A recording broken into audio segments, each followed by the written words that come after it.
पिछले एपिसोड्स के link description में है। और यार ये वाला एपिसोड तो ऑसम था। तो चलिए शुरू से शुरू करते हैं।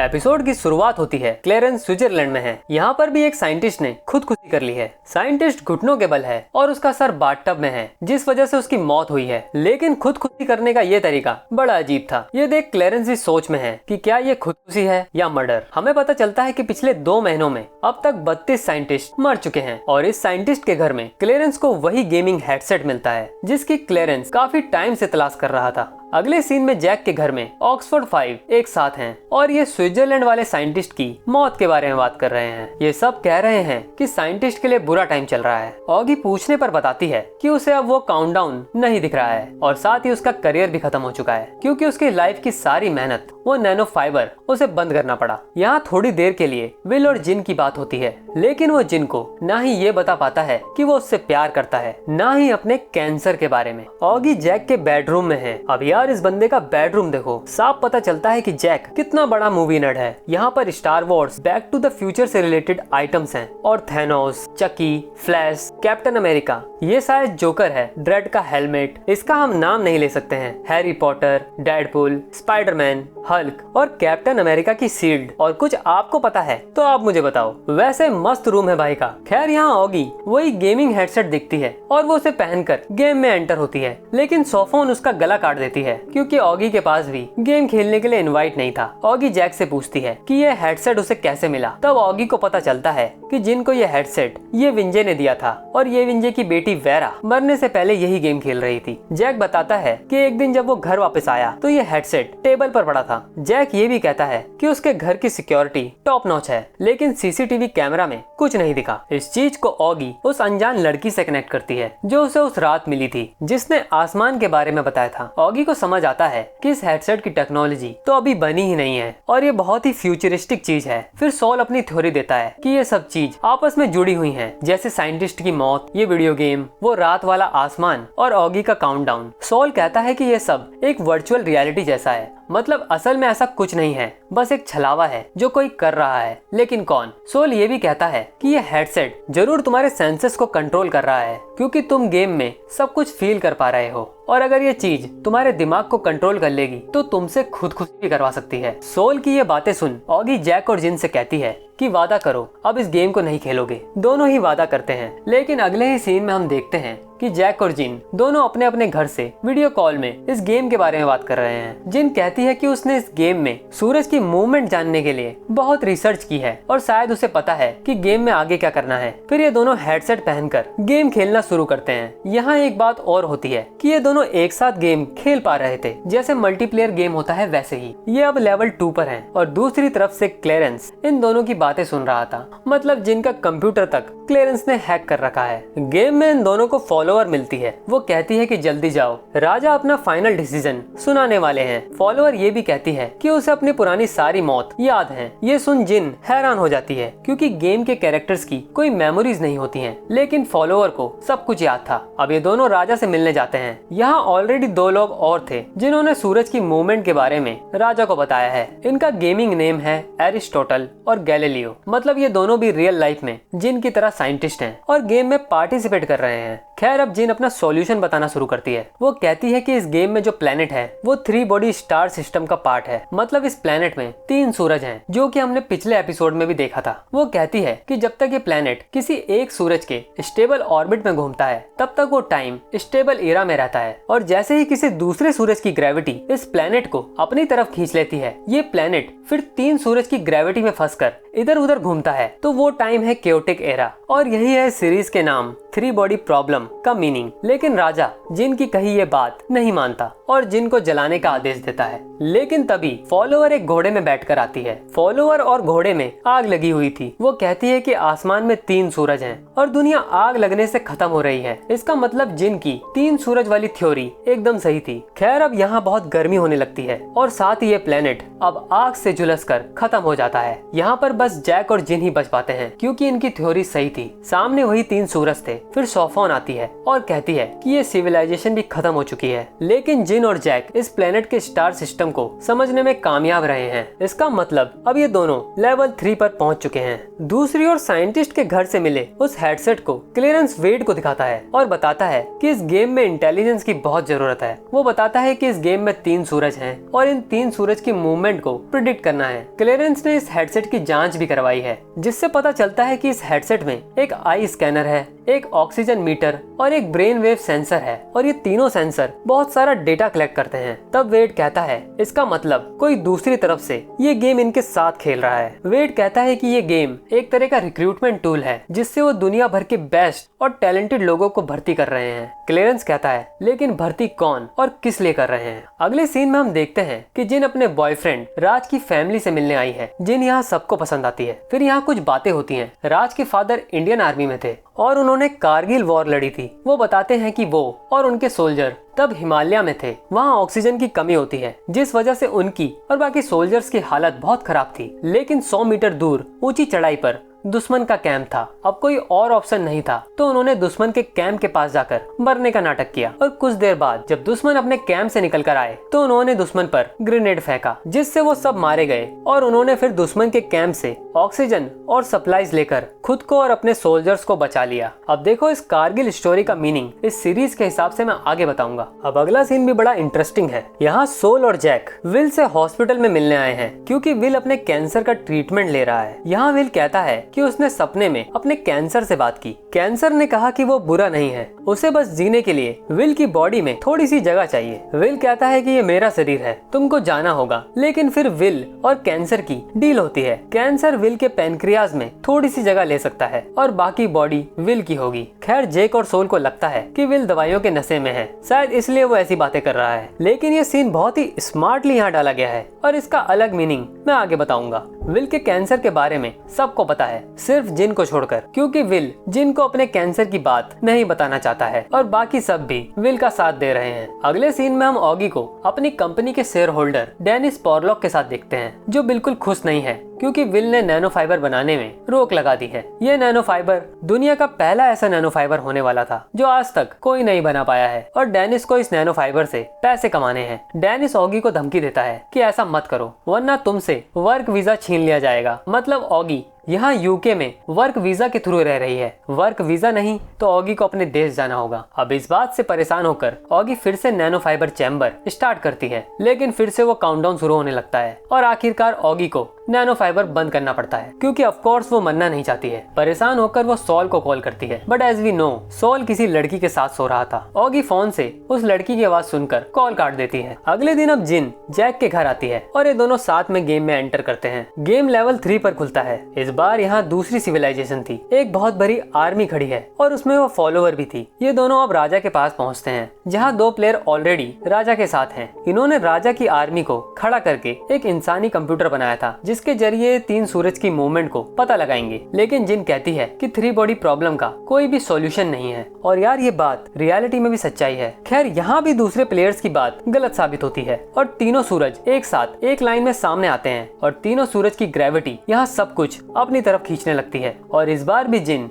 फॉलोअर को नहीं बचा पाती। फिर जिन को समझ आता है कि इनका मकसद 3 बॉडी प्रॉब्लम को सॉल्व करना नहीं है, बल्कि यहाँ के लोगों को बचाना है। लेकिन जैक कहता है कि यहाँ किसी को भी बचाना इम्पॉसिबल है। तभी यहाँ सोफोन प्रकट होती है और कहती है कि ये सिविलाइजेशन भी मारी गई, लेकिन तुम दोनों ने इस गेम का असली मकसद जान लिया है और इसलिए अब तुम दोनों लेवल 4 में हो। अब फर्स्ट टाइम हमें दिखाया जाता है कि वो आदमी जो इनको गेम खेलते देख रहा था, वो कुछ डेटा प्रिंट करके माइक इवांस के पास ले जाता है और इस आदमी का नाम फेलिक्स है। डेटा देखकर माइक इवांस कहता है कि जिन और जैक को लंदन में होने वाली मीटिंग का इनविटेशन दे दो। फिर हम देखते हैं कि इवांस किसी से स्पीकर में बात कर रहा है, जिसे वो माय लॉर्ड कहकर रेफर करता है। दूसरी ओर से एक फीमेल की आवाज आती है। अब देखो इनके बीच हुई बातों का मैं आपको ब्रेकडाउन बताता हूँ। दरअसल वो फीमेल वॉइस जिसे इवांस माय लॉर्ड कह रहा है, वो एक एलियन की आवाज है, जिसकी बात पिछले एपिसोड में ये विंजे से रेड कोस्ट बेस में हुई थी और ये एलियन तब से इवांस के कांटेक्ट में है। इवांस एलियंस को फेरी टेल सुनाकर हम ह्यूमन स्पीसीज के बारे में बता रहा है, जैसे हम कैसे सोचते हैं, कैसे रहते हैं इत्यादि। यहाँ पर बात डर को लेकर हो रही रही है कि डर हर इंसान अलग अलग तरह से फील करता है, जिस पर माइलॉर्ड कहती है कि हम एलियंस डर एक साथ फील करते हैं। For us fear is something we experience as one. अब इस लाइन का भी एक मीनिंग है जो हमें आगे सीरीज में पता चलेगा। इस सीरीज में बहुत सी बातें ऐसी होती हैं जो सीजन 2 में एक बड़ा रोल प्ले करेंगी। यहाँ कुल मिलाकर माइलॉर्ड ये कहती है कि डर बहुत जरूरी है, डर का ना होना तबाही लाता है। A lack of fear leads to extinction. यहाँ पर डर की बात इसलिए हुई क्योंकि यह विंजे को एलियन द्वारा वार्न किया गया था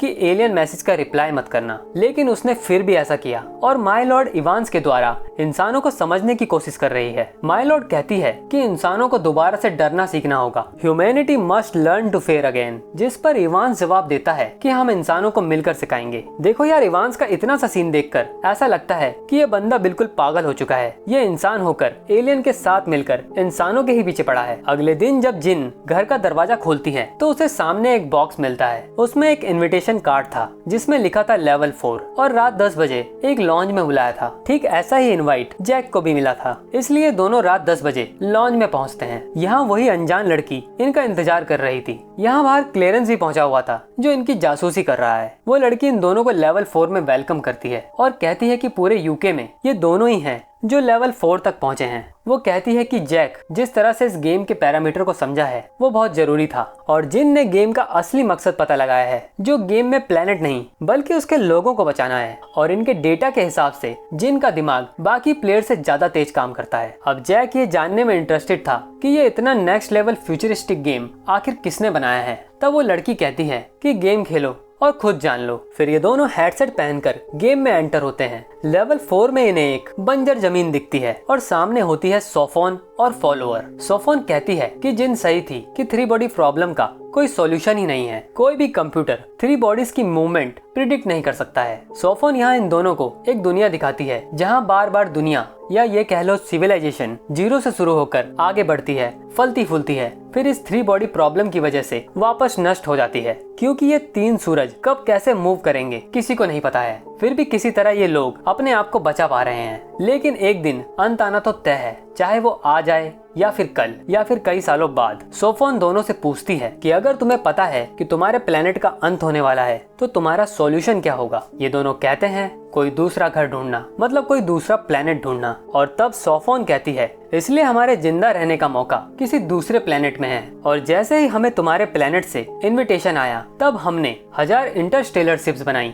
जिसमें अब हम यहाँ आ रहे हैं, मतलब इस प्लेनेट अर्थ पर। फिर फॉलोवर कहती है कि हम में से ज्यादातर पीछे छूट जाएंगे, लेकिन एक भी बच गया तो हम सब बच जाएंगे। तो इसका मतलब पिछले एपिसोड में जिस एलियन स्पीसीज को ये विंजे ने 1977 में अर्थ का इनविटेशन दिया था वो एलियन यही हैं और अब यहाँ आ रहे हैं। और उन्होंने ही ये VR गेम बनाने में माइक इवांस की हेल्प की थी। मतलब ये गेम उन एलियंस की सच्चाई है। उन एलियंस का प्लेनेट 3 बॉडी प्रॉब्लम से गुजर रहा है और उनकी सिविलाइजेशन 9477 बार मिट चुकी है। तो इसका मतलब ये एलियंस ही साइंटिस्ट को मार रहे हैं और उस रात का आसमान भी इन्हीं का काम है। लेकिन माइक इवांस इनकी हेल्प क्यों कर रहा है वो हमें आगे के एपिसोड में पता चलेगा। खैर, अब फॉलोवर कहती है कि क्या आप हमारा वेलकम करोगे, क्योंकि आपके बिना हम ये नहीं कर पाएंगे। अब तक जैक और जिन के तो होश उड़ चुके हैं, वो गेम से बाहर आ जाते हैं। जिनको यकीन नहीं होता है तो वो उस लड़की से पूछती है कि क्या ये सब कुछ असली है। तब वो लड़की कहती है कि इन एलियंस को सांटी कहते हैं और सांटी रैन का चाइनीज मतलब है 3 बॉडी पीपल। वो बताती है कि इन एलियन से पहली बार बात एक चाइनीज ने की थी, जो ऑफ कोर्स ये विंजे थी। वो लड़की कहती है कि वो अनस्टेबल 3 बॉडी स्टार सिस्टम से आ रहे हैं, वो अभी 4 लाइट ईयर दूर हैं। सांटी ने अपनी कहानी बताने के लिए ये टेक्नोलॉजी, ये गेम बनाया। जिन पूछती है कि क्या वो हम इंसानों जैसे दिखते हैं। वो लड़की कहती है ये रूप बस हमें अपनी कहानी समझाने के लिए है ताकि हम उन्हें अच्छे से समझ पाएं। मतलब वो इंसानों जैसे तो नहीं दिखते हैं और कैसे दिखते हैं ये किसी को नहीं पता। अब इतना सब जैक को हजम नहीं होता। वो जिनसे कहता है ये सब स्कैम है, ये लड़की पागल है, कुछ भी कह रही है। और जैक जाने लगता है तो जिन कहती है रुक जाओ, पूरी बात सुन लो। लेकिन जैक नहीं रुकता और चला जाता है। वो लड़की अब जिन को एक मीटिंग का इनविटेशन देती है और कहती है कि जरूर आना, वहाँ उसके जैसे और भी लेवल 4 प्लेयर्स होंगे जिनका हमारी ऑर्गेनाइजेशन में वेलकम किया जाएगा। तो इनकी एक यहाँ पृथ्वी में ऑर्गेनाइजेशन भी बन गई है जिसमें ऑफ कोर्स सारे इंसान होंगे जो इवांस के लिए काम कर रहे हैं। यहाँ वो लड़की कहती है कि जिन तुम्हें सांटी को समझना होगा। यहाँ ये भी पता चलता है कि बचपन में जब जिन चाइना के हुबे में रहा करती थी, वहाँ बाढ़ आ गई थी। तब जिन छोटी बच्ची थी और उस बाढ़ में उसने अपने पेरेंट्स को खो दिया था। ये सुनकर जिन हैरान हो जाती है कि उस लड़की को इस बारे में कैसे पता चला।